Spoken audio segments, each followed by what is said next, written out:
In a quiet corner of a dusty village, where cracked mud walls echoed the sighs of struggle and the evenings smelled of smoke and forgotten dreams, lived a girl named Nanya. People called her Nanya for short. At just 17, her hands were already hardened by life, her back bent not by age, but by burden. She was the eldest daughter in a home that had long forgotten joy. Her mother had died when she was 10, and her father, once a proud farmer, had slipped into silence and drink after a farming accident left her younger brother, Ebuka, crippled from the waist down. Ebuka had been only 5 when it happened. A tree had fallen during a storm, pinning him under it. With no proper medical care, his legs withered over time. He now sat on a small stool every day, watching life from the edge of the compound, his eyes full of dreams he could not chase. Their father, broken by guilt and poverty, spent his days staring at the sky, occasionally mumbling to no one in particular. The neighbors had stopped helping long ago. Pity has an expiry date in places where survival is already a heavy tax. Nanya had become the backbone of the house. Every morning before the sun rose, she fetched water from the stream, cooked what little they had, and cleaned her brother's wounds with torn strips of cloth. Then, barefoot, she walked to the market, carrying a tray of ground nuts on her head, hoping to sell enough to buy Gary for the night. One day, while walking along her usual path, under the punishing sun, Nanya saw something unusual. Near the foot of the old village shrine, by the abandoned well, sat an old woman. Her clothes were torn, her hair gray and uncombed, her body covered in dust, as if the earth itself had tried to swallow her. People walked past her like she didn't exist, like a ghost too poor to haunt. Nanya slowed her steps. The woman looked up, and their eyes met. Hers were eyes that had seen too many years and too little kindness. She reached out a thin, trembling hand and whispered, "Nwanyi biko. Water. Just water." Nanya looked around. No one else stopped. Some even muttered, "She's mad. Don't mind her," or "She may be cursed." But Nanya didn't move on. Something in her heart, that small, stubborn part of her mother that still lived in her bones, refused to leave this woman in the dust. She opened her plastic flask and poured out the water meant for herself, kneeling gently to help the old woman drink. The woman's hands shook. Her lips were cracked. As she drank slowly, her eyes softened, and she let out a weak laugh that sounded like a broken bell. "Bless you, my daughter," she said, voice thin but sincere. "Many have walked by. You're the only one who stopped." Nanya smiled weakly and reached into her small pouch, taking out a piece of fried groundnut cake she had saved for Ebuka. She hesitated. Her brother would be hungry, but she handed it to the woman anyway. "You need this more than he does," she said softly. The woman took it with both hands, cradling it like treasure. "What is your name?" "Nanya," she replied. "But everyone calls me Nanya." The old woman smiled. "Then let Nanya be remembered." She said nothing else. Nanya helped her to the shade under a tree and promised to return with food after the market. All day, her mind kept drifting back to that frail figure. She barely sold anything, but instead of using the few coins she earned to buy cassava flour for her family, she bought a small loaf of bread and a sachet of milk, a luxury in their home, and ran back to the old woman. But when she got there, the tree was empty. No footprints, no scarf, no sign of her. She looked around, confused and a little afraid. Had she imagined it? Had the woman passed on? But just as she was about to leave, something shimmered near the well, a small old gourd, tied with red thread. On it was scratched a symbol she didn't recognize. She picked it up, felt a strange warmth in her palm, and tucked it into her wrapper. That night, as Nanya sat beside Ebuka, rubbing balm on his legs, something changed. His legs twitched. Just slightly, barely noticeable, but they moved. Her heart jumped. For 2 years, they hadn't moved at all. She told her father, but he only waved his hand, already drunk. Yet the next morning, the movement came again, and again. And within a week, Ebuka could lift his legs. The village nurse came and said it was impossible. But Nanya knew. It was the kindness. It was the woman. Something had changed. And so began a ripple, a chain of quiet miracles, born from one simple act. a drink of water offered to someone the world had ignored. The strange recovery of Ebuka became the subject of hushed whispers around the village. At first, no one believed it. But then, children who used to mock him began peeking through the compound fence, wide-eyed, watching him attempt to stand. His legs, once limp as damp cloth, were gaining strength. With every passing day, he wobbled a little higher, held on to things longer. His smile, once buried under years of pain, began to stretch wider, fuller. But as Ebuka's legs healed, the weight on Nanya's shoulders grew heavier. Her father, seeing Ebuka's progress, began demanding she fetch herbs, buy ointments, and even suggested traveling to a distant town for a healer, one they couldn't possibly afford. He was still drinking, but now mixed his guilt with pressure. "You brought the miracle," he told her one night, slurring through his words. "You will finish it." Nanya wanted nothing more than to see her brother walk again. But they were running out of food. The rains hadn't come. Her sales in the market were worse than ever. The few coins she made went to medicine or extra protein for Ebuka. Her own body began to wear thin. Her bones showed through her skin. Her feet bled from walking long distances in broken slippers. But still, she smiled for Ebuka. Then came the whispers. "You said it was the old woman?" her friend Ada asked her one afternoon. "The mad one." "She wasn't mad," Nanya replied. "She was. She was kind. Old, but kind. But nobody else saw her, not even me, and I passed that place that day. Nanya, what if she was? Something else? A spirit?" Nanya had thought the same. She'd kept the gourd carefully hidden in a small bag under her mat. She hadn't told anyone about the warm pulses it sometimes gave when she touched it, like a heartbeat not her own. Some nights she heard faint voices in her dreams. A woman's voice, old and whispery, saying things she couldn't fully remember when she woke up. Things like, "Kindness echoes louder in the spirit world. You have unlocked a path, but the path is never straight. Every blessing tests the heart." Then, conflict took a new shape. One morning, on her way to the market, Nanya found her tray of goods had been ransacked. Someone had broken into their compound and stolen her entire basket of goods. All she had left were a few groundnuts in her pocket. Her heart sank. She had nothing to sell, no way to make money. That night, she cried beside Ebuka's mat. He held her hand gently. "I will walk again," he said softly.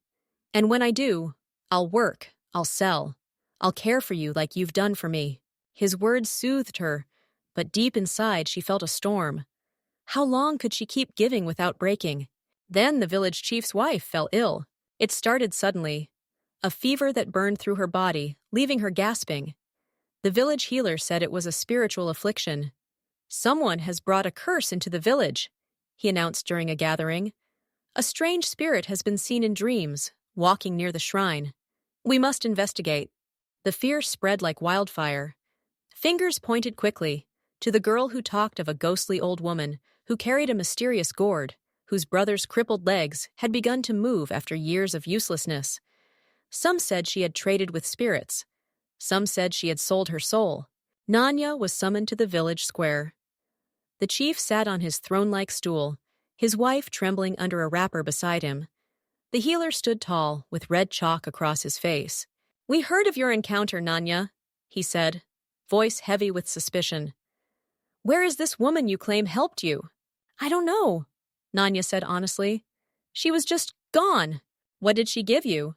"Nothing," she hesitated. "Only a gourd. I found it where she sat." The healer's eyes narrowed. "Bring it." She fetched it from her hut and held it out. The healer touched it with a stick, and the moment he did, the stick caught fire. A small flicker that danced unnaturally. The crowd gasped. Children screamed. Some women began to cry. "She has been marked by spirits!" someone shouted. "No!" Nanya cried. "She was just an old woman. She was thirsty. I helped her." But fear rarely listens to reason. They told her to stay indoors until they decided what to do. That night, rocks were thrown at her door. Someone shouted, "Witch!" Others banged drums and chanted, a cleansing ritual meant to drive out dark spirits. Her father was too drunk to defend her. Only Ebuka, still weak but able to crawl now, sat beside her, holding her hand with trembling fingers. "They won't understand," he said, voice full of pain. "But I do." "I only tried to help," she whispered, tears running down her face. "I never asked for this." The village prepared for a ritual cleansing. They would burn the gourd, banish her if they felt it necessary. Nanya had until dawn to prove her innocence or be cast out. She sat outside that night, staring at the stars, clutching the gourd close to her chest. It pulsed again. Then, in the silence, she heard the old woman's voice once more. "The truth is never loud, but it always reveals itself. If your heart is clean, the storm will pass. But you must be brave, child." The test of her kindness had become a trial by fear. What had started as a simple act of compassion was now threatening to consume everything she had. The first light of dawn broke across the sky, bathing the village in a soft orange hue. Nanya hadn't slept. Her hands were stiff from clutching the gourd all night. Inside her chest, her heart beat like a drum of war, slow but thunderous. She had no idea how to clear her name, only that something deep inside her refused to give up. At sunrise, the village bell tolled. The villagers gathered near the shrine where the cleansing ritual would take place. A fire had been prepared. The air was tense, heavy with suspicion. Everyone had come, even Ebuka, dragging his legs, leaning on a stick for balance. His presence alone made heads turn. It had been years since he'd been able to stand unaided.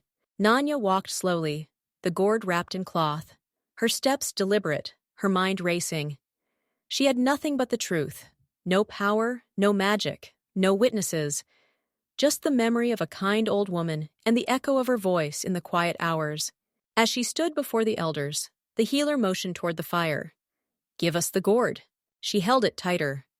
"Wait," she said, surprising herself with the strength in her voice. "Before you destroy it, let me tell you one last thing." The chief's eyes narrowed, but he nodded. "Speak, child." She swallowed. "The woman I met, she may not have been from this world, I won't lie. But she didn't curse me. She didn't ask for anything. She was just an old woman, sitting alone by the road, thirsty. I gave her water, that's all. I didn't ask for power. I didn't even ask for my brother's healing. But somehow it came." Murmurs rippled through the crowd. "She gave me this gourd. I don't know what's inside it. I've never opened it. But I know, it was never meant for harm." The healer scoffed. "Spirits are cunning. They disguise danger in beauty." Nanya turned to the crowd. "If kindness brings punishment, then what are we becoming?" Her voice cracked, but she didn't look away. Then something strange happened. Ebuka stepped forward. "I was broken," he said, gasping for breath. "For almost a decade. No priest, no healer, no charm could fix me. But after that day, I started feeling again. First warmth, then strength. I can feel my bones.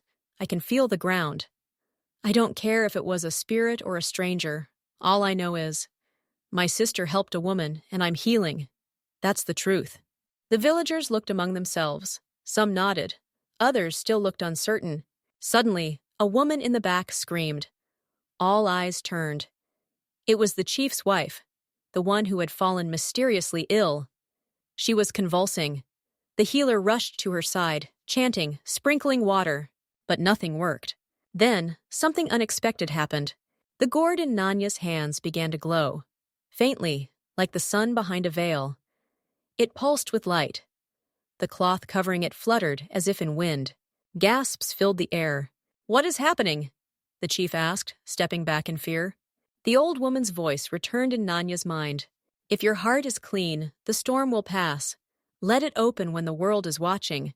Nanya, hands trembling, pulled the cloth away. She had never opened the gourd before. She didn't know what to expect. As she removed the stopper, a faint golden mist flowed upward, warm and sweet-smelling, like crushed jasmine in sunlight. The mist danced in the air, then swirled toward the chief's wife. It wrapped around her body like a silk shawl. She stopped convulsing. Her breathing steadied. Then, slowly, she sat up. The crowd gasped again. The healer stumbled backward, speechless. The chief's wife looked around, her eyes clear. "What happened?" "You were dying," the chief said. "And now—" He turned toward Nanya, His face, once stern and skeptical, now held awe. What? What have you brought to our village? Nanya didn't answer. She didn't know how. The healer stepped forward, more humble now. Child, this gourd. It carries a spirit of healing, a rare gift. Not all are chosen to hold it. Tell me again, how did you get it? And that's when Nanya realized the woman she had helped, whether ghost, spirit, or forgotten ancestor, had given her more than just a healing potion. She had been tested. Her act of compassion had unlocked a gift meant not just for her brother, but for many. This wasn't a curse, it was a blessing. But only those who gave without expecting reward could receive it. The chief dropped to his knees. Forgive us, we judged too soon. Others in the crowd followed. Some wept. Others chanted blessings over her. The same people who called her a witch now called her Daughter of Mercy. Ebuka, leaning on his staff, smiled through tears. I told you, he whispered to her. Kindness comes back. And somewhere in the wind, Nanya swore she heard it again. The old woman's voice, laughing softly, like the rustle of dry leaves. You chose well, child. The sun had risen high, bathing the village in a golden heat that made everything shimmer. But for once, the sweat on Nanya's brow wasn't from shame or fear. It was from work, purpose, and hope. Everything had changed since the morning she opened the gourd. The village, once cold and suspicious toward her, now looked at her with admiration and quiet reverence. The elders no longer muttered about curses or dark spirits. Instead, they whispered about the girl with the healing gift, the vessel of divine favor. But with blessing came responsibility. People are coming from other villages, Ebuka said one afternoon as he watched his sister grind herbs in the courtyard. They say a woman in Anika's village woke from a 3-year coma after drinking water you prayed over. Nanya paused, wiping her forehead. It's not me. I don't do anything. The gourd. It chooses. Still, he said, smiling, they don't care how. They just believe. She wasn't sure how she felt about that. The old woman had never told her what to do with the gourd. There were no instructions, no rules. Only that it had been given freely, and its gift could not be hoarded. That afternoon, a mother arrived from a far-off village, carrying a child limp in her arms, his skin pale, lips cracked, breath faint, tears running down her cheeks. Please, she whispered. I've come for days. He has the sickness, the wasting. No one can help. But they said you... Nanya looked at the boy. He couldn't have been more than 5. His bones poked through his skin. She had seen this sickness before, a silent thief that robbed children of life while they slept. She took a deep breath and reached for the gourd. She opened it slowly, letting the warm mist rise. The mother stared, wide-eyed, as the golden vapor gently wrapped around her son. It seeped into his skin, glowing faintly. A moment passed, then another, and then the boy coughed, a rough wheezing sound, but a sound. His eyes fluttered open, his lips quivered. Mama? He whispered, voice hoarse. The mother screamed, but it was a scream of joy. She held him close, crying uncontrollably, kissing his face over and over. The villagers clapped, some even knelt in prayer. But Nanya stood frozen, the gourd still in her hand. Her heart beat with wonder and fear. Each time she used the gourd, the light inside grew dimmer. Not much, barely noticeable, but she saw it, felt it. What if it runs out? She asked Ebuka that night as they sat by the fire. Then it runs out, he said gently. But look what it gave. Nanya looked at her brother, who was walking more steadily every day, who had learned to smile again, who had for the first time in years danced, even if only slowly, at the village drum circle. But what if I use it on the wrong person? She whispered. What if someone lies to me? Ebuka was quiet for a while. Then he said, Did you ask for this burden? No? Then maybe. It's not your burden at all. Maybe you're just the hand, and the heart that gave you this will guide the rest. She wanted to believe him, but questions haunted her. That night, she had a dream. She was standing in a vast field of dried grass. The sun was setting. In the distance, the old woman sat on a stool, weaving something from long reeds. Nanya walked toward her. You gave me this gourd, she said, but it's fading. What do I do?